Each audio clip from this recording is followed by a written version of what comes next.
नमस्कार, मैं हूं दीपक पवार और आप हमारा चैनल देखना शुरू कर चुके हैं। बात आज आपसे एक ऐसी करनी है जो आपकी सेहत से जुड़ी है और किसी सरकारी विभाग की लापरवाही की वजह से आपकी सेहत खराब होते जा रही है।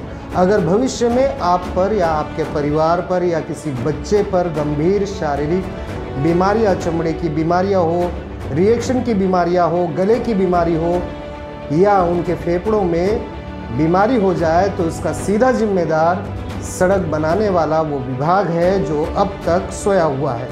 आपको बता देता हूँ कि बारिश के मौसम में जब ये सड़कें नहीं बनी थी तब लोग परेशान थे गड्ढों की वजह से, और अब बारिश ख़त्म होने के बाद 2 महीने बीत चुके हैं और अब लोग परेशान हैं। इन जो सड़कें जो ख़राब हुई है सड़कें, उसके ऊपर जो धूल मिट्टी उड़ रही है, इस धूल मिट्टी से आने जाने वाले लोग हैं, वाहन चालक हैं, पैदल चलने वाले लोग हैं और अधिकतर बच्चे हैं। इनमें सांस लेने की बीमारियां, सर दर्द की बीमारी और कई इन्फेक्शन होने की बीमारियां अब सामने आ रही है। कई अस्पताल ऐसे हैं जिनमें अब ये जो धूल मिट्टी है इससे होने वाली बीमारियों के मरीजों की संख्या भी बढ़ गई है। चलते हैं ग्राउंड रिपोर्ट पर। वापी तहसील और आसपास के विस्तारों में सड़कों पर उड़ती धूल मिट्टी के कारण एलर्जी और खांसी और दमे के मरीजों में लगातार वृद्ध से भविष्य के लिए खतरे की घंटी बने घुल से भरी सड़कें अब आम हो चुकी है। मकान और मार्ग विभाग की यह लापरवाही कहे या लेट लतीफ वाली उनकी अपनी आदत, पर इसका खामियाजा अब शहर के नागरिक तथा बच्चे भूगदने पर मजबूर है। जनहित के लिए हमने यह रिपोर्ट बनाई है। हमने लोगों से बात की, साथ ही वापी शहर तहसील के आसपास के कई अलग अलग जगहों पर भी पहुंचे।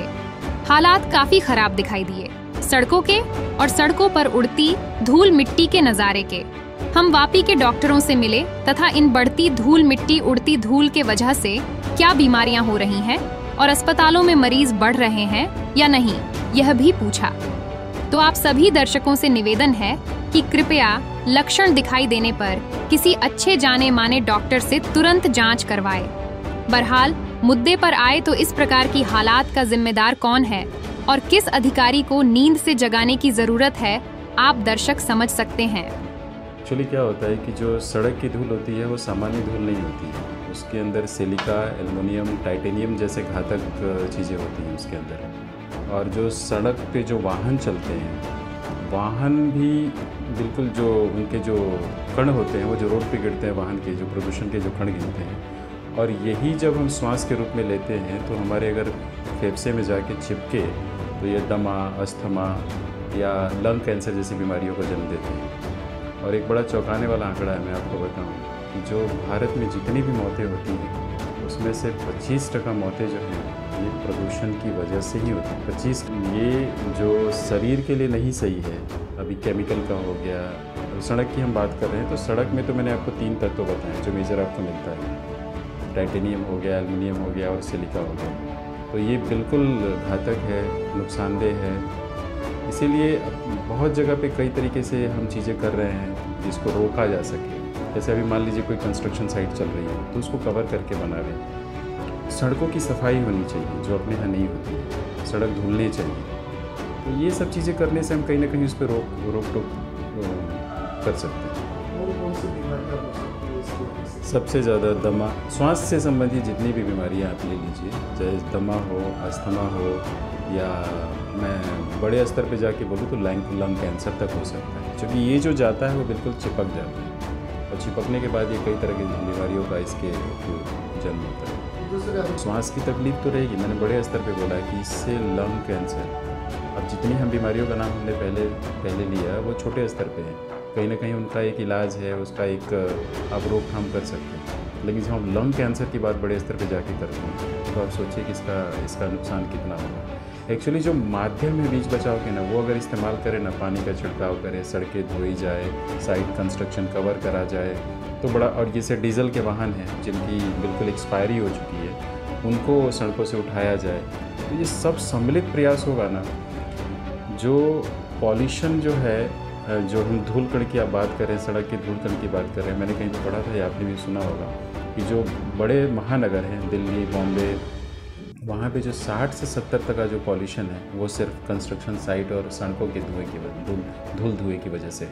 तो ये बड़ा आंकड़ा है। नमस्कार, मैं हूं दीपक पवार और आप देख रहे हैं ये वापी शहर का डुंगरी फरिया विस्तार है। दोस्तों, जैसा कि हम इस खबर में आपको बता रहे हैं कि शहर के तमाम सड़कें जो हैं वो इतनी ख़राब है कि वहाँ से जो उड़ती धूल मिट्टी है उससे आम जनता जो है, यहाँ पे आने जाने वाले लोग हैं, गाड़ी चलाने वाले हैं, पैदल चलने वाले भी लोग हैं, उनके सेहत पर आखिर कितना प्रभाव पड़ता है। जैसा कि आप मेरे पीछे देख सकते हैं इस साइड में कि जितनी यहाँ पे ट्रैफिक लग रही है और इस जो सड़क ख़राब है इसकी वजह से जो उड़ती धूल है, मिट्टी है, इस धूल मिट्टी में कई लोग ऐसे ही चले जा रहे हैं और धूल के जो कण हैं, इनके शरीर में धूल के कण इस तरह से चले जाते हैं और इस कणों की वजह से यहाँ पर इन्हें काफ़ी सीरियस बीमारियों का, काफ़ी गंभीर बीमारियों का सामना करना पड़ सकता है। बात करेंगे यहाँ पे मौजूद कुछ लोगों से भी बात करेंगे और चूँकि ये भीड़ भाड़ वाला एरिया है, भीड़ भाड़ वाला विस्तार है, तो हम जानबूझ के यहाँ पे आए हैं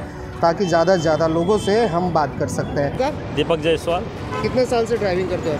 हमको 20 साल हो गए। अभी यहाँ कोई समस्या धूल मिट्टी से आपको नज़र आ रही है? देख ही रहे हो रुमाल मुंह पे।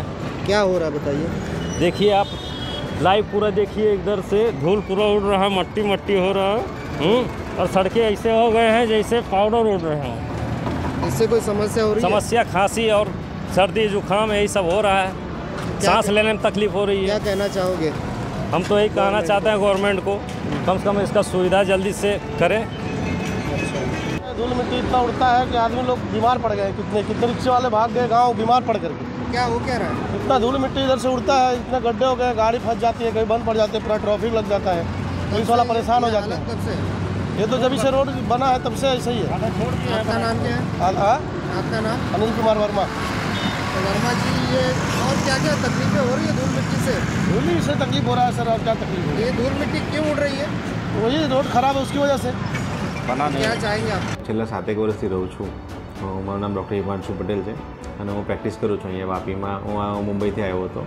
હવે બેઝિકલી વાપીમાં કેવું છે કે રસ્તાઓનું કામ ચાલતું હોય છે, વરસાદમાં રસ્તા ખોદાઈ જાય અને ટ્રાફિક ઘણો વધારે છે बिकॉज જીઆઈડીસી એરિયા છે એટલે ટ્રાન્સપોર્ટેશનનું કામ મોટું છે એટલે એના લીધે રસ્તાનું ડેમેજ વધારે થાય તો એના કારણે શું થાય છે કે ધૂળ રસ્તા પર બહુ ચાપી જાય અને ધૂળ એલર્જીનું મેઇન કારણ છે। એટલે આપણે જે દર્દીઓ અમે લોકો જોતા હોઈએ રોજબરોજ તો કમસે કમ રોજના 10માંથી આપણે ગણીએ તો 3 થી 4 પેશન્ટ એવા હોય છે કે જેને એલર્જી હોય અને એલર્જીના કારણે એ લોકોને શ્વાસમાં તકલીફ થાય, કોઈને ખાંસી થાય, કોઈને શરીર પર આપણે સ્કિન રેશિસ થઈ જાય, ઘણા બધા કોમ્પ્લિકેશન હોય છે કે જે આ ધૂળના લીધે થઈ શકે છે। તો એ વિષયમાં કેવું છે કે અમે લોકો પેશન્ટને સલાહ આપતા હોઈએ નોર્મલી કે ભાઈ આપણે શું શું કાળજી રાખવાની હોય। 50% પેશન્ટ વધી ગયા છે એલર્જીના અમારી ઓપીડીમાં જોઈએ તો। એ એડમિશન એટલા બધા નથી થતા એ પ્રકારના પેશન્ટોમાં, પણ એ લોકોને ઓપીડી બેઝ પર લાંબો ટાઈમ કમસે કમ ઓછામાં ઓછા 10 થી 15 દિવસની ટ્રીટમેન્ટની જરૂર પડે છે। इससे कोई गंभीर बीमारी? कभी कभी गंभीर થઈ જાય। કોઈક વાર શું થાય કે એલર્જીનું સિવિયર રિએક્શન આવી શકે અને એના કારણે પેશન્ટને આપણે શ્વાસમાં તકલીફ ઘણી વધે અને તકલીફ વધવાના કારણે ઓક્સિજન લેવલ ઘટી જાય અને કોઈક વાર પેશન્ટને ઓક્સિજનની જરૂર પડે, કોઈક વાર અમુક પેશન્ટોને તો એલર્જી વધવાના કારણે વેન્ટિલેટર પર પણ મૂકવા પડી શકે છે। એ ડિપેન્ડ કરે કે આપણું શરીર એલર્જીને કેવી રીતે રિએક્ટ કરે। એલર્જીમાં ને એમાં જે કેમિકલ જે એક્સપોઝર થાય, એરમાં જે કેમિકલ હોય exposure is a one of the cause કેન્સરનો, એટલે કોઈ પેશન્ટોને થઈ શકે છે। હજી કઈ નાના બાળકો પર અસર? નાના બાળકો પર વધારે અસર થાય બિકોઝ એ લોકોની ઇમ્યુનિટી રિલેટિવલી ઓછી હોય એટલે અને એ લોકો સ્કૂલે જતા હોય તો ત્યાં પણ બીજા પણ સાથે રમતા હોય, ગ્રાઉન્ડમાં રમતા હોય, પ્લસ એ લોકો ટ્રાન્સપોર્ટેશન બસમાં સાથે જાય, વેનમાં જાય તો એનાથી પણ આ થવાની શક્યતા વધારે। और फिर आप बताइए कि हम आखिर आपसे कहना क्या चाहते हैं। तो दोस्तों, ये थी हकीकत और ये थी इस हकीकत से होने वाली बीमारियां। और हकीकत क्या थी ये आप इस पूरे वीडियो में समझ चुके होंगे। जो पीडब्ल्यूडी विभाग होता है, पी विभाग में मकान और मार्ग विभाग के नाम से गुजराती में लिखा जाता है। पीडब्ल्यूडी विभाग के अंतर्गत ये सड़कें बनाने का जिम्मा होता है। जो पीडब्ल्यूडी विभाग सड़कें ठेकेदार को ठेका देकर बनवाया करती है।